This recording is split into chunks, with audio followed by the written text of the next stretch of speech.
So this week, Cafe Scene meets 40 Strokes.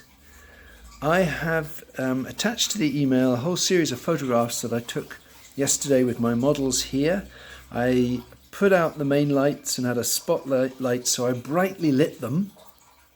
And there's a whole series of images of different people taking the part of waiter, waitress and customers in a cafe.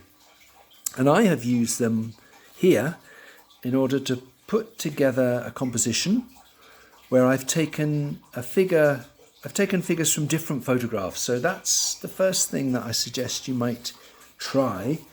You may have your own models and your own references, but if you use mine, I'm suggesting that you take a figure from each photograph and try and put them together. So rather than work with one photograph where everything is decided, if you select from different photographs and have a go at putting these figures together, it's challenging. You've got to work out things like their position, their proportion, a little bit of perspective, but all those things are really valuable to work with. And I'm going to demonstrate a bit of a method whereby you can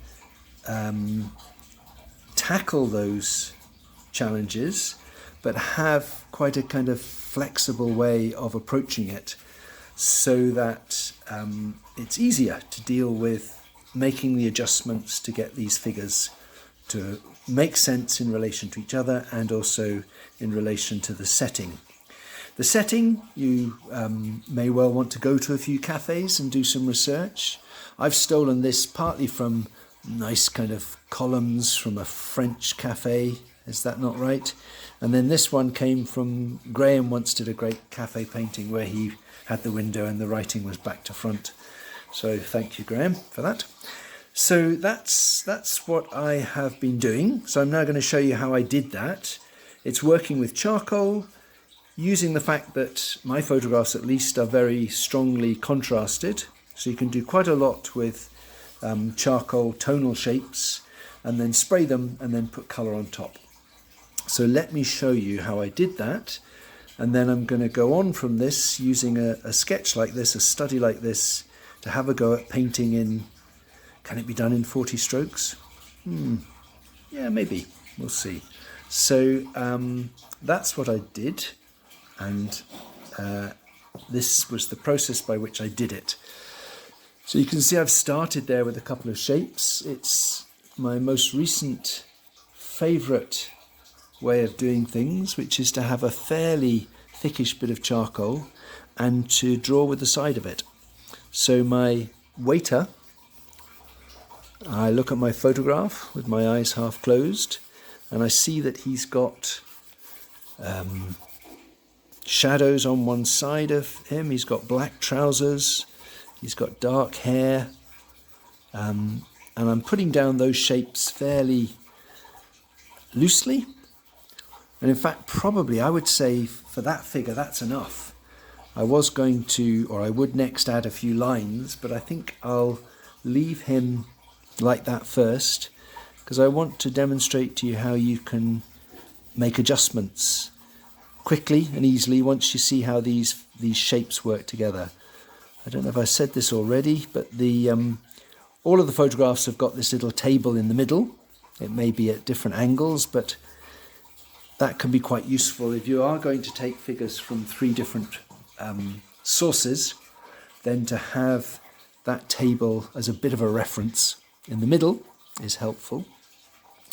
So I'm going to put in this, I've got this third figure here, another one of my models, and she's seated holding her cup. So I start with these tonal shapes.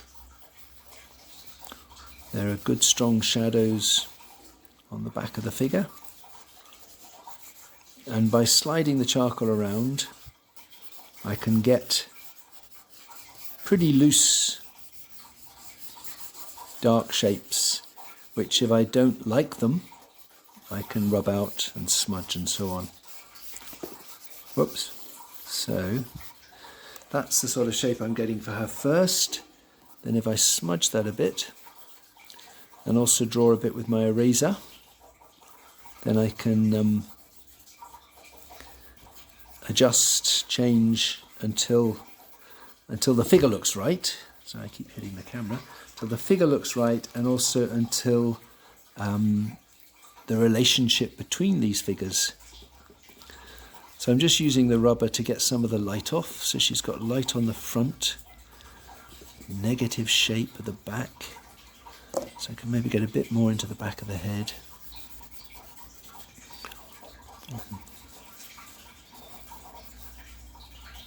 So this is to show you how working with the side of the charcoal, you can produce these.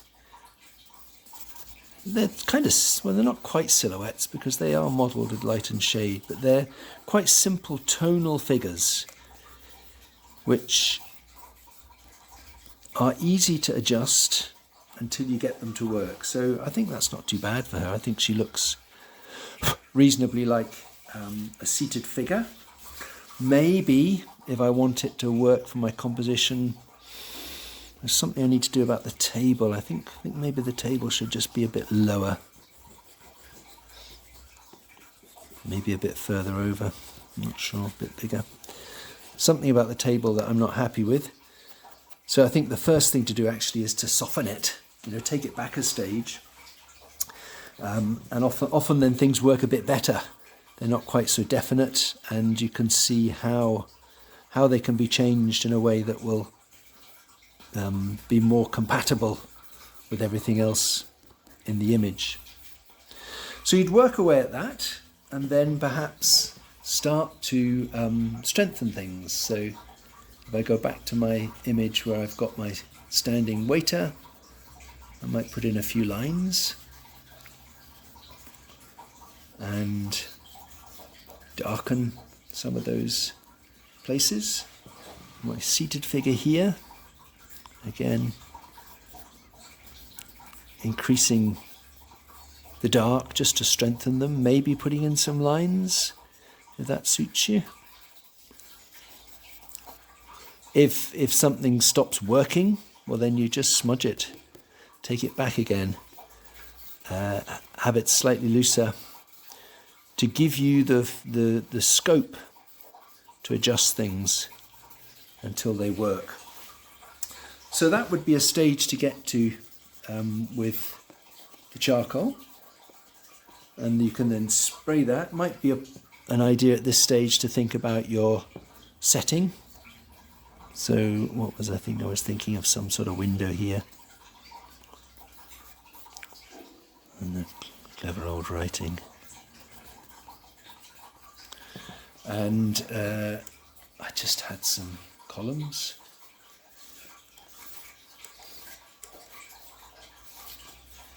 Something like that. Haven't decided exactly where the floor is. That can come maybe once I've got some background colour. So I could spray this, or I could just go straight into colour. And it's probably worth spraying actually, because then there won't be so much mixing. But I can then maybe go for one or two of these main colours. My waiter had a red apron, which was quite nice. Some grey, with which I can work on his shirt. So really it's not really colouring in, it's applying colour to this tonal drawing, and hopefully you'll see that because of the strength of that tonal start, it can be relatively easy to introduce colour. They all get brown here with a bit of yellowy orange light. What I'm going to do is going to do the faces and the hands. So that's applying a bit of colour. This might be where it's worth mentioning 40 strokes as well, because for example these faces and hands, I've got a darker skin colour which is mixing a little bit with the charcoal, and then I've got a lighter sort of highlight colour, and that's it. Those two give me a simplified but modelled face, hands, a certain bit of colour for hair where the light is. So it's really breaking things up into light and dark shapes and applying colour in simple blocks. So this lady here, sitting down, and she had a cup in her hands, didn't she? So that would be my first stage, working from, these are from my photographic references, to position 3 figures. You can have more if you want, or fewer, but figures hopefully coming from different photographic references, putting them together, maybe using the table as a bit of a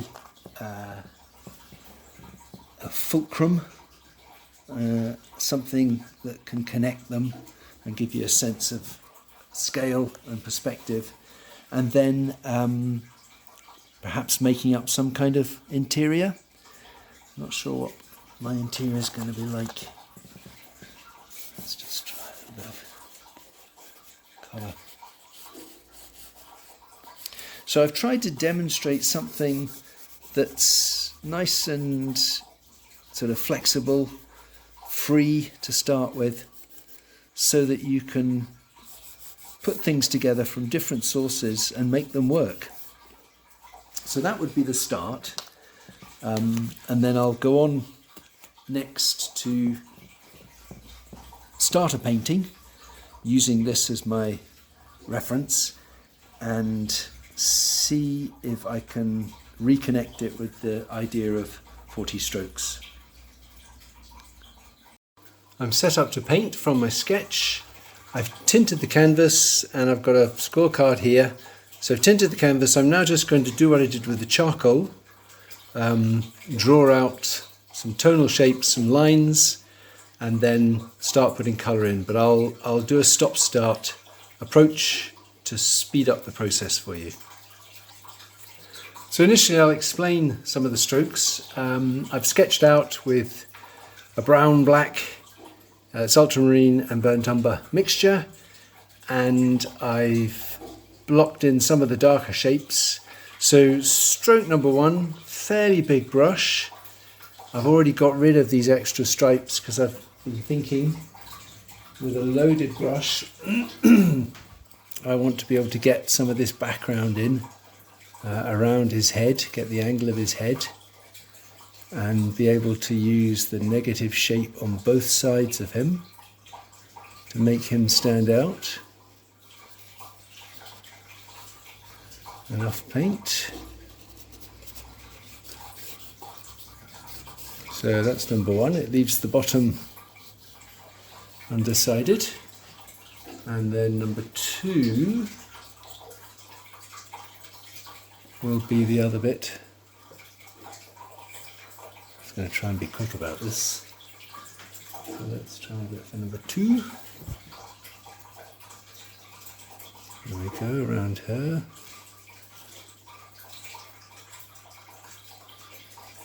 And then see if we can go a bit further. That's it. Number 3, I've done something for the window. So there's a bit of area behind this figure which isn't painted yet, and I'm just going to leave that for now. I wish I put more paint onto the brush there for that, but never mind. There's number 3. So next step, because I want to get a feel for how these figures will work together and how the colour's working, I've got a number 4 brush. My painting is smaller than A4, and for each of these areas of colour, just realised I haven't got a red. I better pause while I mix a red. So for each of these areas of colour, I've got 2 tones. So I've got my darker red, just goes down there, number 4.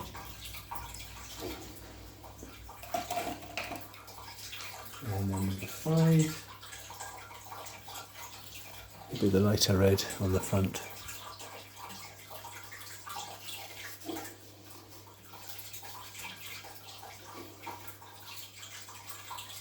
I'll do the same for the other colours. I did number 6. I had to paint across the hand in order to get from the top part of that top to the lower part, and then here's number 7, which is the light in the middle. I'll do that on the shoulders.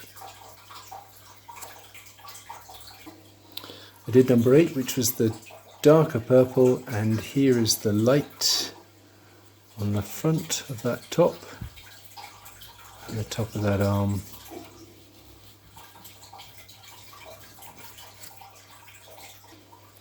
Then 10, 11, 12 are the dark shapes of hair for each figure.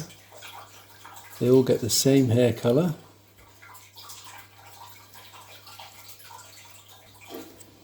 And 13, 14, 15 is a little touch of light on the top of each of those heads.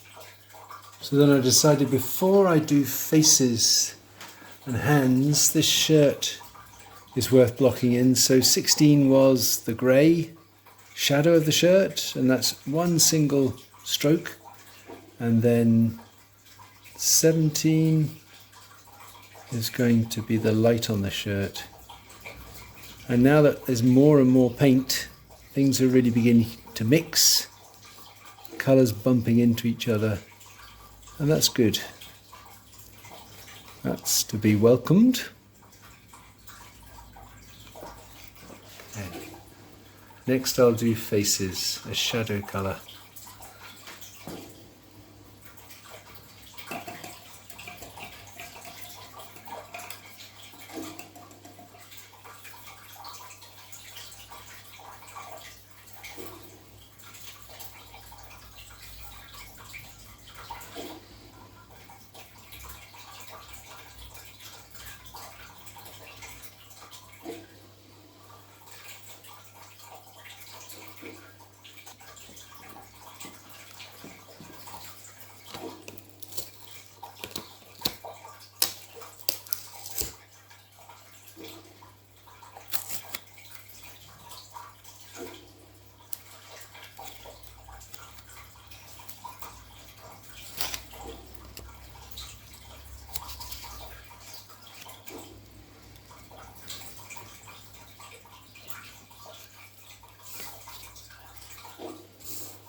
sorry.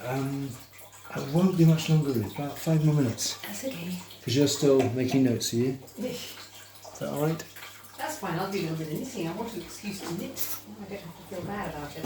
Yeah.